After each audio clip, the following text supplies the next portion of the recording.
সবাইকে সংবাদ এক নজরে স্বাগত। সঙ্গে আছি আমি তাজরিন আহার মুক্তি। ফিলিপাইনের দক্ষিণাঞ্চলে মিন্দানাও দ্বীপপুঞ্জে ৭.৬ মাত্রার ভূমিকম্প হয়েছে। ফিলিপাইনের ভূমিকম্প পর্যবেক্ষণ সংস্থা ইতোমধ্যে সুনামি সতর্কতা জারি করেছে। তাৎক্ষণিক এক বার্তায় জানা গেছে, জলোচ্ছ্বাসের সময় ফিলিপাইনের কোনো কোনো এলাকায় সাগরের ঢেউয়ের উচ্চতা 10 ফুট পর্যন্ত পৌঁছাতে পারে।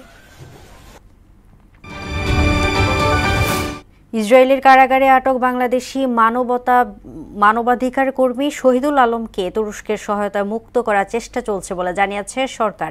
আজ এক বিজ্ঞপ্তিতে এই তথ্য জানিয়েছে প্রধান উপদেষ্টার প্রেস উইং। এতে বলা হয়, তুরস্কের কর্তৃপক্ষ আশা প্রকাশ করেছেন আজই তাকে বিশেষ বিমানযোগে আঙ্কারায় নিয়ে আসার সম্ভাবনা রয়েছে। রাজধানী বাজারে বেড়ে চলেছে নিত্য পণ্যের দাম। সবজির দামের লাগাম টানা সম্ভব হয়নি। বেড়েছে মসুর ডাল ও পোলাও চালের দাম। কেজিতে ব্রয়লার মুরগির দাম বেড়েছে 5 থেকে 10 টাকা। পেঁয়াজ, সয়াবিন তেল, চিনির দাম অপরিবর্তিত আছে, তবে কমেছে আলুর দাম। সরবরাহ স্বাভাবিক থাকায় উচ্চমূল্যে স্থিতিশীল আছে মাছের বাজার।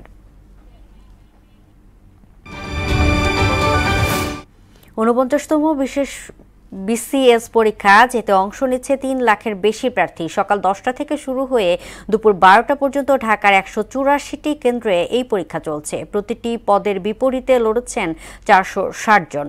সরকারি কলেজের 683 শিক্ষক পদে নিয়োগে এই পরীক্ষায় উত্তীর্ণদের আগামী 26 অক্টোবর থেকে মৌখিক পরীক্ষা নেওয়া শুরু হতে পারে বলে কমিশনের পক্ষ থেকে বলা হয়েছে। লক্ষ্মীপুরের রামগঞ্জে ক্রোকারিজ ব্যবসায়ীর স্ত্রী ও কলেজ পড়ুয়া মেয়েকে গলা কেটে হত্যা করেছে দুর্বৃত্তরা।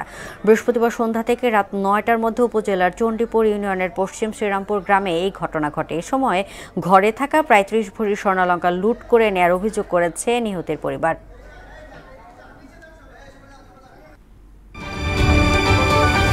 গাজায় যুদ্ধবিরতি চুক্তির প্রথম ধাপ অনুমোদন করেছে ইসরায়েলি সরকার। এর মাধ্যমে বন্দি বিনিময় এবং গাজার কিছু অংশ থেকে সেনা প্রত্যাহার করবে তেল আবিব। হামাসের গাজা প্রধান খলিল আল হাইয়া টেলিভিশনে দেয়া এক ভাষণে বলেন, যুদ্ধ শেষ হওয়ার নিশ্চয়তা পেয়েছেন তিনি।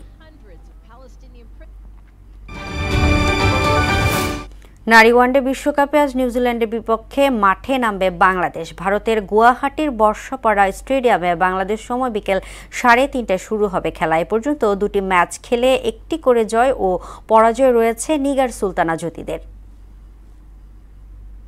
এই ছিল সংবাদ এক নজরে। সবশেষ খবর সবার আগে জানতে মোহনার সাথেই থাকুন।